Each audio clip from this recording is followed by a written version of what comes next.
This man is not like the presidents we knew and trusted. Instead of respect, we get insults. These aren't people. These are animals. Instead of inclusion, we get excluded. It's an invasion. Instead of compassion, we get disdain. You can't. There's no...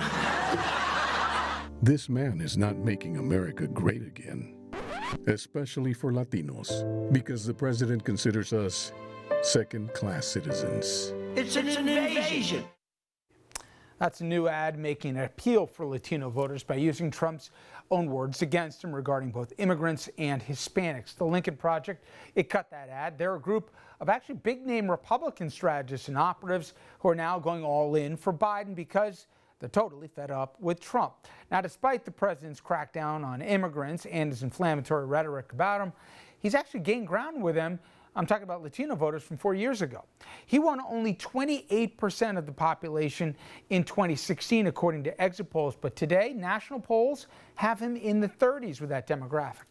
New numbers also are out from pivotal swing states that are concerning Democrats. New poll of Latino voters in the all-important Florida has Biden up by only 4 points over Trump. Nationwide, Hispanics, they could certainly sway this election. Pew Research Center says that 32 million Latinos eligible to vote in November, that could exceed the number of African-American voters, and that would be the first time ever. I want to bring in our guest, Domingo Garcia.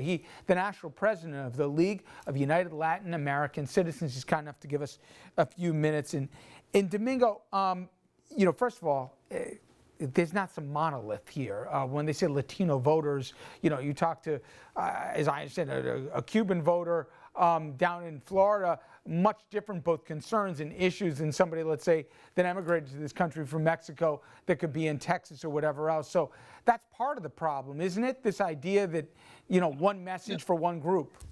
There's not a monolithic Latino community. The fact of the matter is, not only do you have Mexican Americans primarily, like say in California, Arizona, Nevada, Texas, but if you go to battleground states like Florida, you have a big Cuban American and also refugees from Nicaragua, Venezuela, where the word socialism is a bad word because they fled that.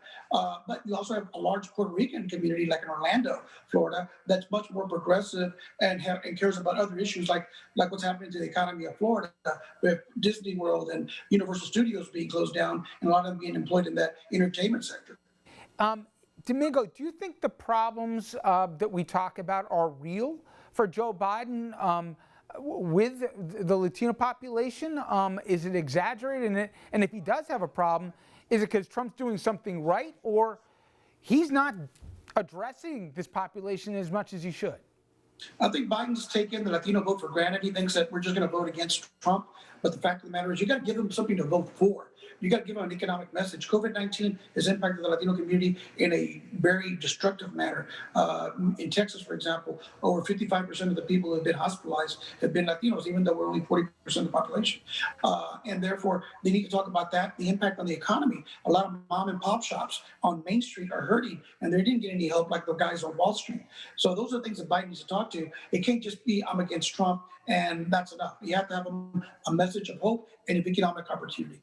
I know you've been very involved on the subject of Dreamers. In fact, even crafting legislation, you're an attorney in your own right here. And I've talked a lot about this program, about not just the Dreamer population, what's been done, and family separations at the border, things I find truly un-American and amoral. But is it a mistake to make immigration issues the principal outreach? Should it be more about economy? What is in the closing argument of Biden, and it looks like he's got a lot of work still ahead of him, what should he focus on primarily? I think Biden's message first has to be about dealing with the COVID-19 pandemic and its impact on our communities health-wise.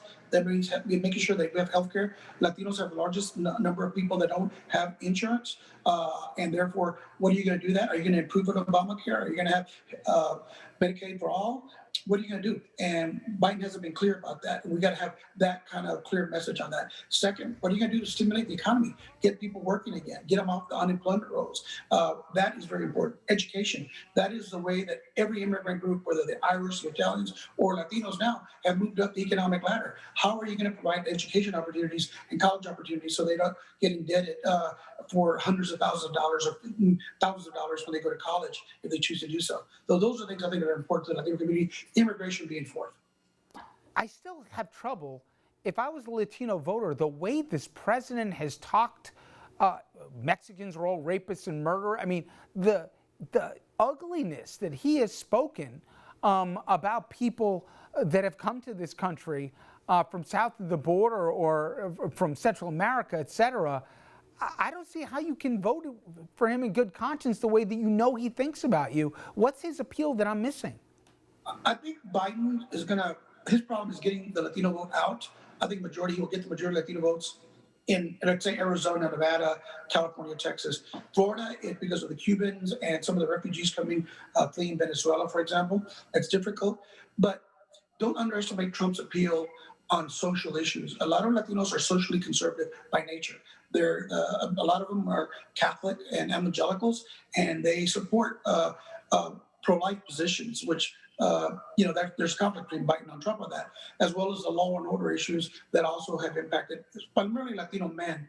Latina women, by and large, are probably going to go Biden 80%, just like most women are. But Biden needs to appeal to Latino men, especially on economic issues, to offset and highlight the differences, like you saw in the commercial earlier today, that the Lincoln Project is doing about how Trump is treating Latinos and immigrants in general. You still think there's time for Biden? His closing argument, you think he can change minds? I think he can. And if he can do that, and if his team can go out there and make a difference in towns like Orlando and Miami and in Phoenix, for example, I think Biden can win Arizona for the first time in probably 20-something years. I think he can has a shot at Texas and Florida, definitely. If he can get the other Latinos, the non-Cuban Latinos, to go out and vote on a populist economic message, highlighting the differences between him and Trump, then I think he has a good shot of also winning Florida. And then it becomes almost impossible for Trump to win the election. Domingo Garcia, I appreciate a few minutes. Thank you so much. Thank you. All right, everyone, when we come back, politics at play during the pandemic. We're going to show you why this president's being accused of caring more about his reelection than stopping the spread of COVID. Stay with us.